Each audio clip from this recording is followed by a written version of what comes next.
इधर रुक कर लेते हैं। सीएम योगी आदित्यनाथ इस बीच क्या कुछ कह रहे हैं, सुनाते हैं। अपने अपने कालखंड में अलग अलग व्यक्ति इसे अपना मुद्दा बना करके लड़ता रहा, भिड़ता रहा, बिना झुके, बिना रुके, बिना डिगे इस मिशन को लेकर के आगे बढ़ता रहा।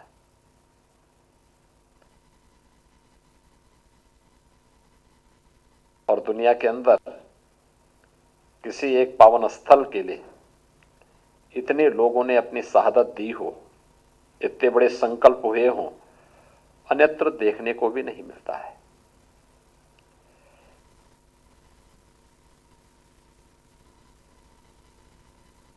इसलिए हुआ क्योंकि राम के बगैर हमारा कोई काम ही नहीं होता। जिसने राम का नाम लिया वो तर गया। उसके लिए महत्वपूर्ण नहीं कि वो दैवीय परंपरा में पैदा हुआ है या मनुष्य में या फिर किसी अधम योनि में। राम के नाम ने उसे देवत्व स्वयं प्रदान कर दिया। लेकिन जो राम से भागा, श्रेष्ठ कुल में पैदा होने के बावजूद भी पशुवत मारा गया। यह भी उदाहरण हमारे सामने है। राम का नाम भजा तो हनुमान हमारे लिए देवत्व स्वरूप प्रकट हो गए, और राम से दूरी बनाई तो मारीच पशुओं की तरह मारा भी गया। मित्रों, ऐसे बहुत सारे उदाहरण हैं। और आज यहां पर प्रभु लगभग 500 वर्षों के बाद अपनी जन्मभूमि में, राम तो परमपिता परमेश्वर है, लेकिन लोक आस्था और जन विश्वास की पुनर्प्राण प्रतिष्ठा का ये जो कार्यक्रम हो रहा है, इस कार्यक्रम के बहाने प्रभु का एक मूर्त रूप फिर से वहां पर रामलला के रूप में, राम जन्मभूमि में राम भक्तों को दुनिया की दबी कुचली सभ्यता और संस्कृति को प्राप्त होगा। और इस देश से दो धागे श्री राम के नाम, इस भाव के साथ अनघा जी ने जो ये प्रयास किया है, उन्होंने बोला ना कि वस्त्र तब बनता है जब ताना और बाना के बीच में, ओत और प्रोत के बीच में समन्वय होता है। और ये समन्वय भी है।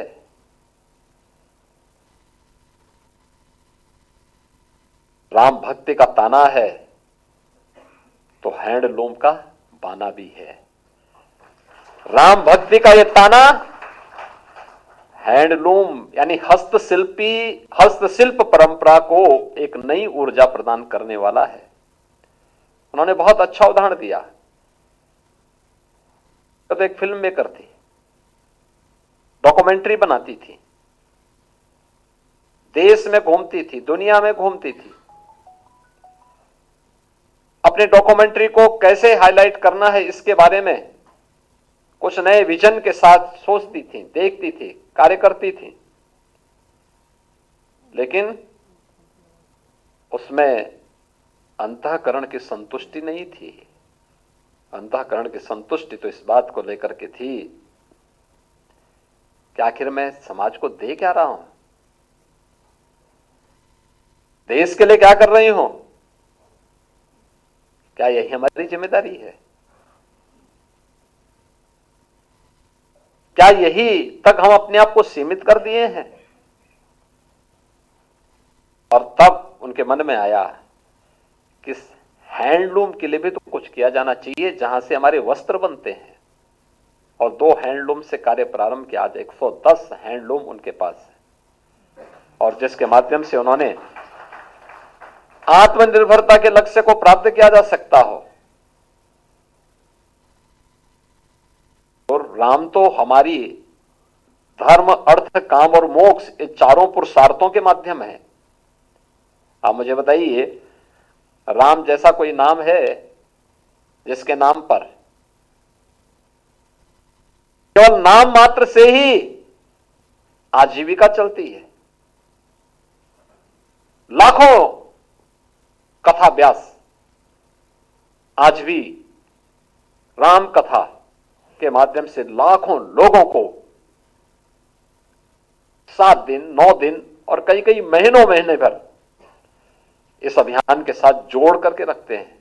और हर व्यक्ति को मालूम है, हर व्यक्ति को मालूम है अगला प्रसंग क्या है, लेकिन कथा व्यास के श्रीमुख से कथा सुनना एक नए आनंद के साथ उस व्यक्ति को एक नई ऊर्जा से उत्प्रोत कर देता है।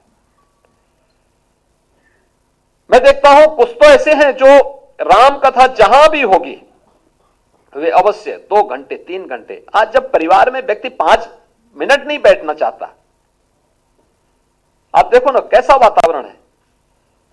एक परिवार में 4 लोग हैं या 6 लोग हैं, उन 6 के पास अपने अपने स्मार्टफोन होंगे, सब उसमें दिन भर लगे रहेंगे, सबकी गर्दन नीचे होगी और सब नीचे होंगे। सब जो है एक समय आएगा जब लोगों में एक डिप्रेशन भी होगा और गले की बीमारी का भी और उसकी तमाम प्रकार की उसके शिकार होंगे, आईसाइट पर उसका प्रभाव पड़ेगा। लेकिन वो दिन भर बैठ करके घुमाते रहेंगे, क्या देखते हैं मैं समझ नहीं पाता, मैं स्वयं भी नहीं समझ पाता मैं क्या देख रहे हैं दिन भर एक स्मार्टफोन पे।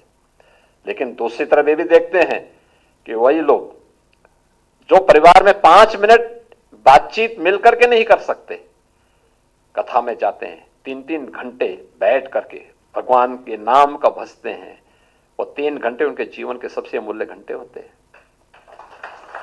एक नई ऊर्जा के होते हैं, एक नई सकारात्मक दिशा देने के होते हैं। राम नाम संकीर्तन के साथ पूरा देश जुड़ जाता है, पूरा मोहल्ला जुड़ जाता है, पूरा नगर जुड़ जाता है। रामलीलाओं में पूरा गांव जुड़ जाता है, पूरा नगर जुड़ जाता है। अब याद करिए, हर साल उन तिथियों में उस गांव में या हर गांव में रामलीलाओं का आयोजन होता है, हर वर्ष होता है। पात्र बाहर से नहीं आते, ज्यादातर गांवों में गांव के ही लोग, अलग अलग उम्र के लोग अपना संवाद तैयार करके रखते हैं, रामलीलाओं का आयोजन स्वयं करते हैं। सरकार पर उनकी निर्भरता 0, लेकिन उसके नाम पर बहुत सारे लोगों की आजीविका भी चल रही थी। तो राम तो हमारी आर्थिकी के भी प्रतीक हैं, धर्म के रामो विग्रहवान धर्म तो है ही, हमारी आर्थिकी के प्रतीक की भी है। हम सबको एक नई प्रेरणा देने वाले भी हैं और मुक्तिदाता भी हैं। तो राम के नाम पर 2 धागे से राम के नाम, आज यहां पे जो वस्त्र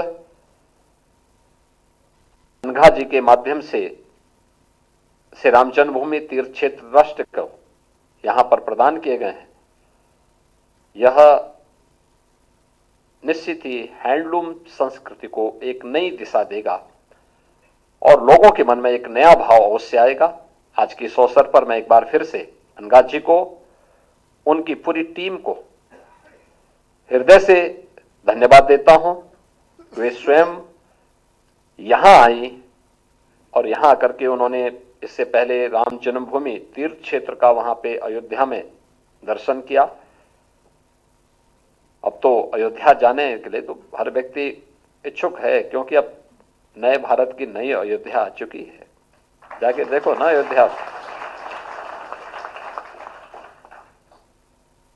लखनऊ से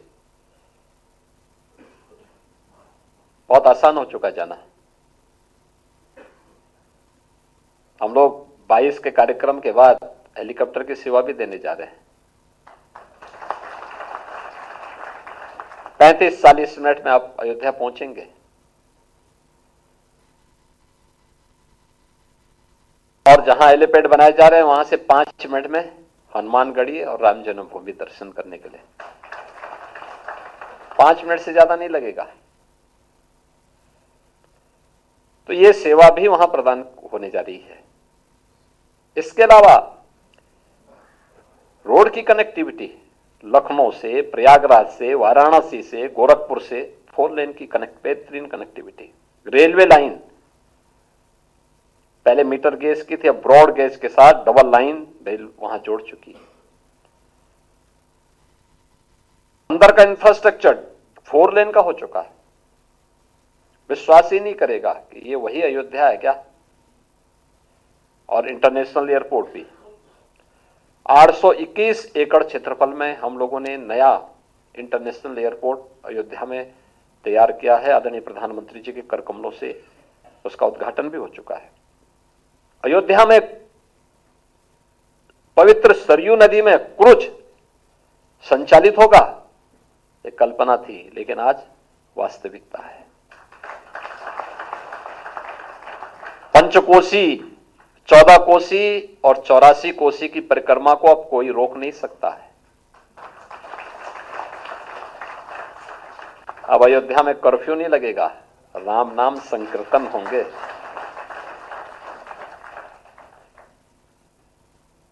अब अयोध्या में कोई गोली नहीं चलाएगा। अब तो अयोध्या में हर्षोल्लास के दीपोत्सव के कार्यक्रम के श्री राम ज्योति के साथ जगमगाता हुआ ये नया अयोध्या हम सबको देखने को मिल रहा है। और हाँ, गोली नहीं, अब तो लड्डू के गोले मिलेंगे। हम सब इसका आनंद लेंगे। लेकिन याद रखना, प्रभु राम का जीवन एक ही संदेश देता है, धैर्य और संयम के साथ मर्यादित आचरण करना। विपरीत परिस्थितियों में धैर्य नहीं खोना है। पूरी मजबूती के साथ हमें आगे बढ़ना है। अयोध्या को अयोध्या के अनुरूप बनाने, संवारने और उसको ले जाकर के पूरे देश के अंदर और दुनिया के अंदर एक नए संदेश को आगे बढ़ाना है। अनगा जी को और उनकी पूरी टीम को मैं एक बार फिर से धन्यवाद देता हूं।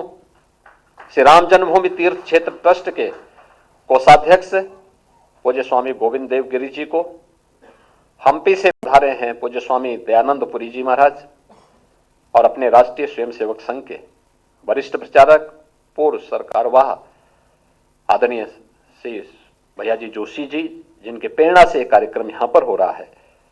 मैं हृदय से इन सबको आभार व्यक्त करता हूं कि उन्होंने लखनऊ में मुख्यमंत्री आवास में इस प्रकार के आयोजन को करते हुए उत्तर प्रदेश के हथकरघा के क्षेत्र में कार्य करने वाले लाखों बुनकरों के लिए